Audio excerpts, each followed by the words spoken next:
જય દ્વારકાધીશ મિત્રો। તો આજના રેસીપી વ્લોગમાં કોઈ રેસીપી વ્લોગ નથી, પણ અમે જઈ રહ્યા છીએ મારા પતિદેવના મામાના ઘરે મોરચંદ। તો અમે પહોંચી ગયા છીએ મારા પતિદેવના મામાના ઘરે। તો સાંજનો સમય થઈ ગયો હતો અને રાંધવાનો સમય થઈ ગયો હતો, એટલે ભીંડાનું શાક બનાવવાનું હતું। એટલે અમે વાડીમાંથી તાજો ભીંડો તોડી લીધો હતો અને પછી મેં એ ભીંડાને સુધારી લીધો। તો આખા ભીંડાનું શાક બનાવવાનું હતું, એટલે હું ભીંડો સુધારતી હતી અને મામી જે ભીંડામાં ભરવાનો મસાલો તૈયાર કરતા હતા। તો ભીંડો ભરી લીધો હતો અને પછી તેલમાં આવી રીતે થોડી વાર માટે સસડવા દીધો અને પછી જાડી રગડા જેવી છાશ એક વાટકીઓ ભરીને નાખી દીધી। તો અમે વાડીઓમાં આવેલા હતા, પણ અહીંયા પણ ગેસનો ચૂલો હતો, એટલે ગેસમાંથી શાક ચડતું હતું ને અહીંયા ચૂલામાંથી બાજરીના રોટલા બનતા હતા। તો મામી બાજરીના રોટલા બનાવે છે। ચૂલામાંથી રોટલા બનાવેલા હોય તો એનો તો કંઈક સ્વાદ જ અલગ હોય છે।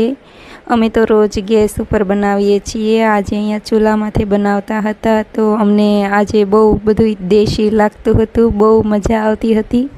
અમારે પણ રોજ જમવામાં બાજરીના રોટલા જ હોય, પણ મારાથી બહુ નાના રોટલા બને, આટલા મોટા રોટલા ન બને। મામી તો બહુ મોટા રોટલા બનાવતા હતા, પણ સાચું બહુ જ મજા આવતી હતી વાડીમાં આવીને આજે।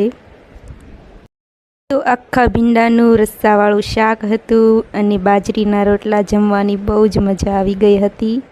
તો બીજો દિવસ સવારનો થઈ ગયો છે। વાતાવરણ કેટલું સરસ મજાનું છે, અહીંયા સવારનો સમય હતો, બહુ જ મજા આવતી હતી સવારે। કેટલું સરસ મજાનું ગુલાબ ખીલી ગયું છે ને અહીંયા પતિદેવ સવારમાં દાંતણ કરતા હતા। રોજ તો પીછી કરે છે, પણ અહીંયા આવીને દાંતણ કરે છે। તો મેં બનાવી હતી સવારમાં રોટલી, અને રોટલી બનાવ્યા પછી શીરાવાનો સમય થઈ ગયો હતો। આપણે જેને ચા નાસ્તો કહીએ છીએ, અહીંયા શીરાવાનું હોય છે। શીરાવામાં લોકો રોટલી શાક બધું જ જમવાનું હોય છે। આપણે તો જેમ ચા ગાંઠિયા લઈએ છીએ તે રીતે ન હોય।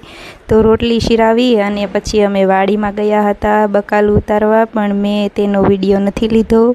તો આજનો વિડીયો કેવો હતો તે કોમેન્ટ કરીને જરૂર કહેજો। હવે અમે ઘરે પાછા ભાગ્યા હતા ગામડાના ખાબડ રસ્તામાંથી। તો આવજો, બાય બાય, ટાટા।